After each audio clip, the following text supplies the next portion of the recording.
Hey guys, going again today. Some lunch now. Some coriander chicken. It's quite nice actually. I thought I didn't like coriander.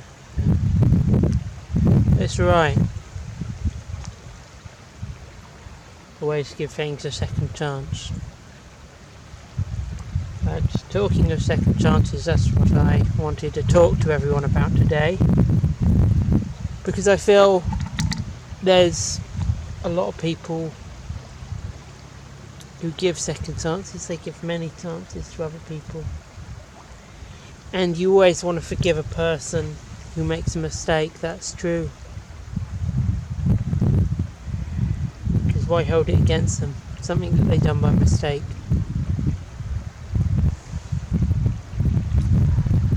But I'm going to give you a nice view down the river rather than my ugly mug. You're going to see me.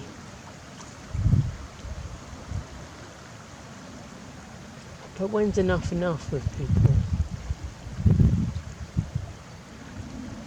You may want to remove some people from your life.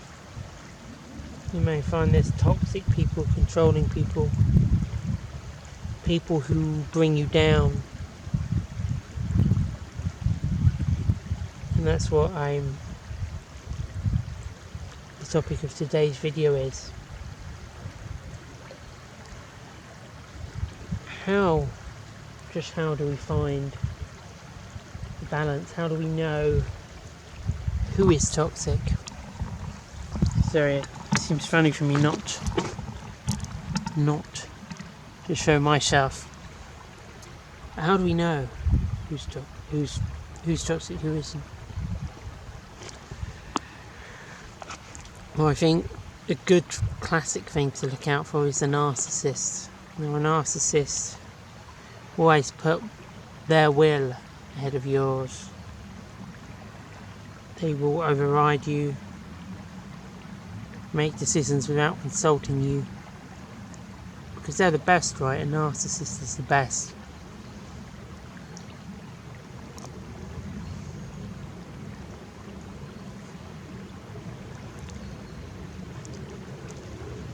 So, in their eyes, everything they do is right.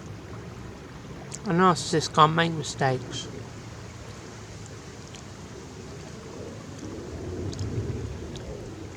And those are toxic people, and obviously psychopaths and sociopaths as well are another kind of very toxic person.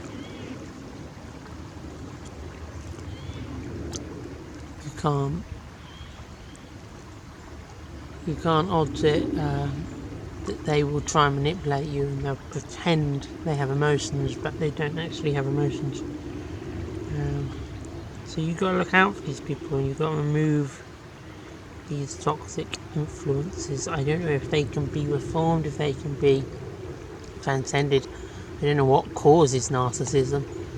Sociopathy and psychopathy, it's pretty much used interchangeably. Psychopathy is something which can be seen in the brain. It's basically a problem with the brain that I would argue takes away a person's humanity, so they can still function like us, but they lack the most human part, our humanity, our empathy, that kind of thing. That is a psychopath. And they do compensate for that by learning about emotions, and they then can manipulate people. So always be on the lookout for these people when you're getting to know anyone, because you don't know, will you be talking to someone who looks like you, but they are, for all intents and purposes, a monster on the inside. They have no compassion. They couldn't care less if an animal is being cruelly hurt, or if another person is suffering. They don't feel disgust. They don't see a murder scene and go disgusting like we would do, or something paedophilic or something like that we'd go, that's awful. They don't have that disgust. They also can't be frightened. They have no fear. So they're not worried of anything, any retaliation you might give to them. They're not afraid of it, and they're not afraid to stab you. The only thing that they or attack you or whatever, if they think they can get away with it, the only thing they tend to worry about is power. And of course, this all goes back to the struggle and what we talk about with the animal ego. They're very animalistic. They're very egotistical and very primal. Some call it the reptile brain, the psychopath.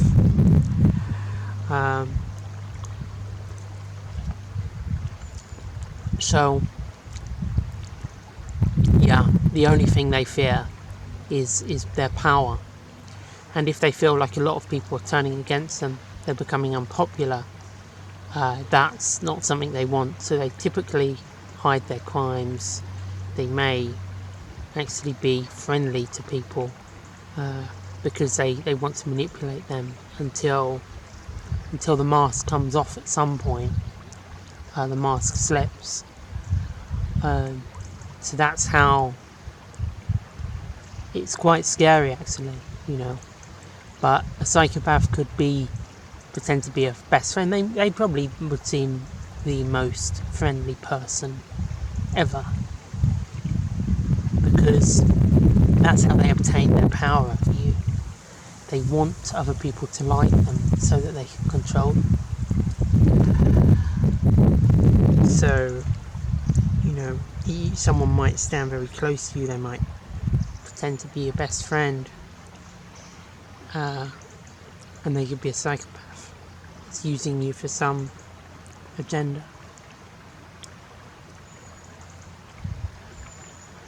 So they're very toxic people. They reckon there's about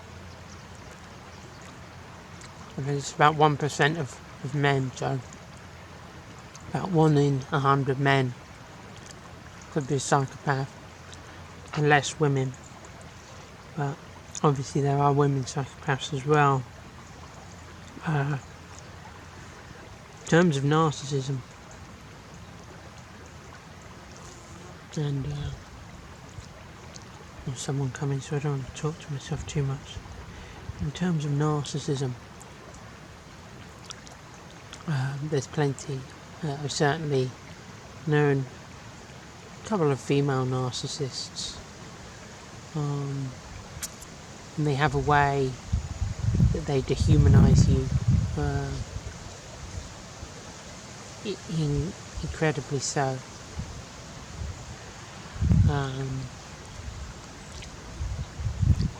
They will always make out that you're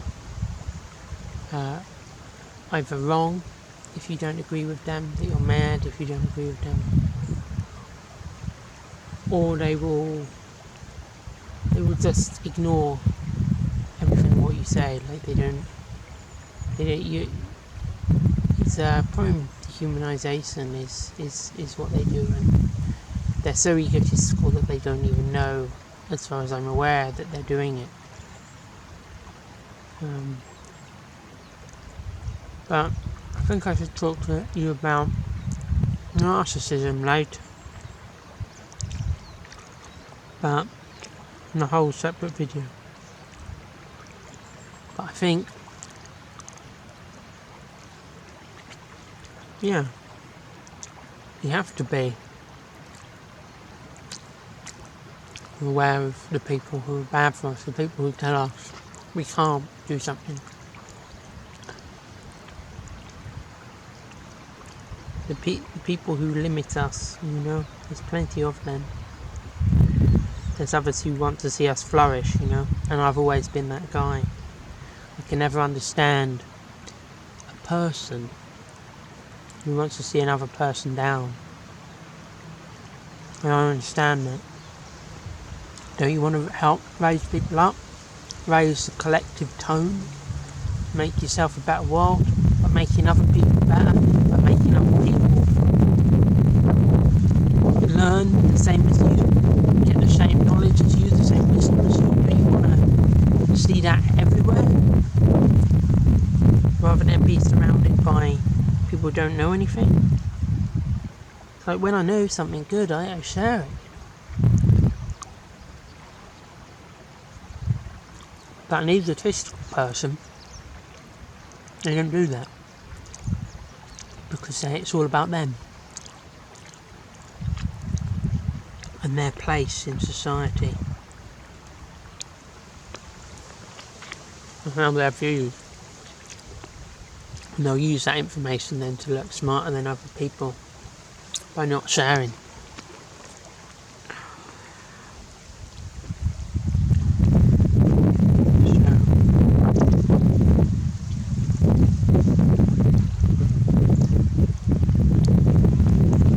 Absolutely.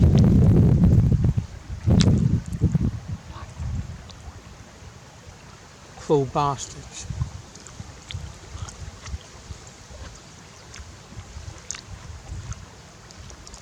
I want to help other people grow, I want to help myself grow, I'm far from perfect. Far from perfect. And I take risks. That's another thing. I think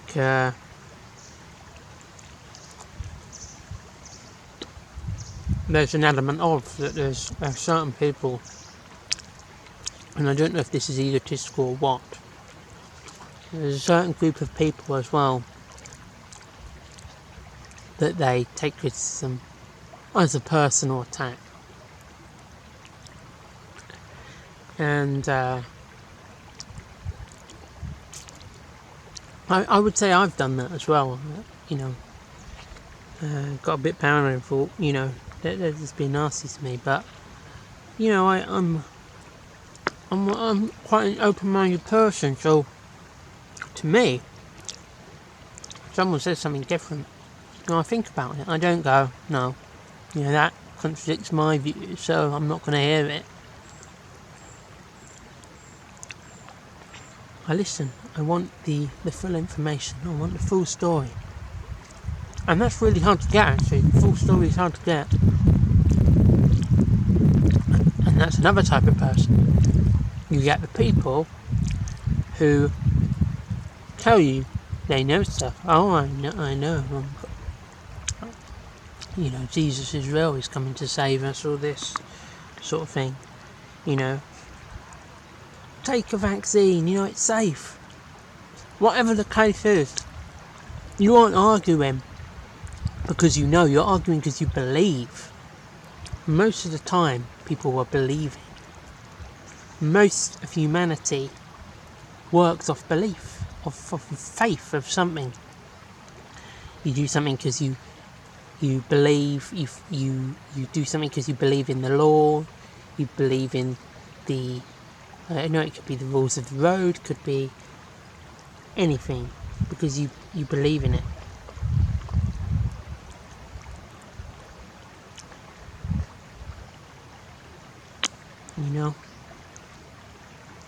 You believe in private property.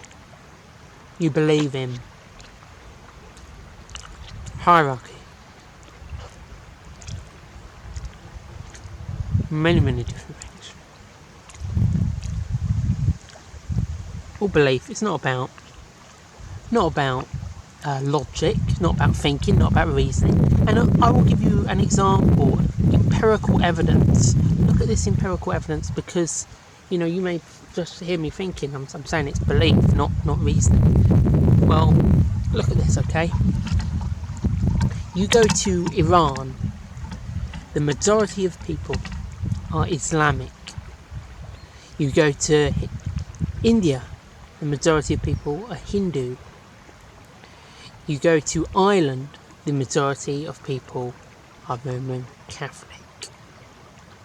This isn't because everyone's come to the same epiphany that wow, we've all come to this conclusion. Wow, we all thought for ourselves. This is because people believe and they regurgitate. They're dogmatic. Am I saying we can't come to the same conclusion? No, I'm not. I'm not saying that's impossible. It would be great if we did. You know, science can be empirical, and we can all reach the same conclusions. And maths is a prime example of that. You know, that's fantastic. You know, 2 plus 2 being 2 plus 2 everywhere. But you know, and I'd say, you know, we can come to a conclusion of what's right and wrong. You know, obvious differences between things, but let's and that can all be grounded in reality. But the majority of how we live, humankind, is all about belief. And you know, it's like 9/11 and things like that. You know, when it comes down to it, we tend to believe what we've heard. And what I mean by what we've heard doesn't have to mean by the mainstream media, because a lot of people just take mainstream media as gospel, like the Bible, gospel. They just believe it. Because, oh, they're the officials, they know what they're talking about, when most of the time, most of them people are just handed a script, but never mind. Or they go on some obscure site and they believe someone else. Could be some sort of conspiracy theorist who says they know exactly what happens, that there was explosives in there. The truth is, whether we're listening to the mainstream media or we're listening to the explosives inside the building guy, it's belief. What we choose to believe. So I'm saying, ground yourselves and think twice before when people tell you they know something. Do you really know it, or is it your belief? Because there's a huge, ginormous difference.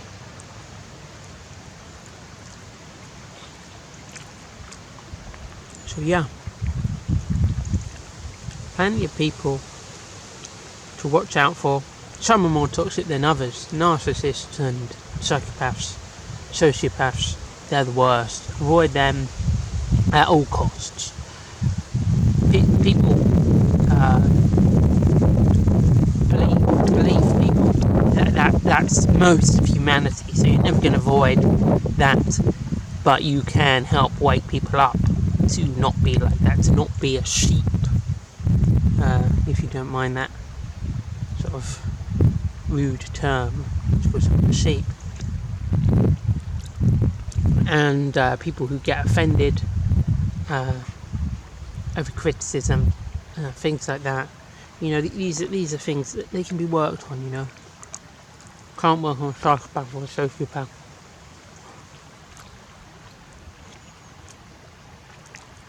But yeah, and plenty of people who are going to bring you down.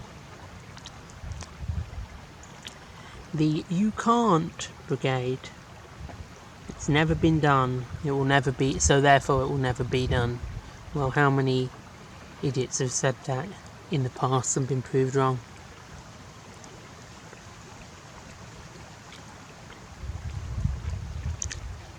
This beautiful chicken. I think I'm enjoying it more today than I did yesterday.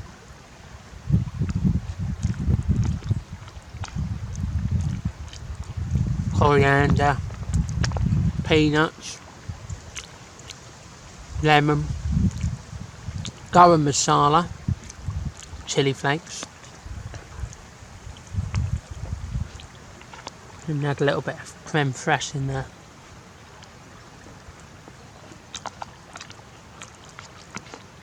Broccoli, and of course chicken, but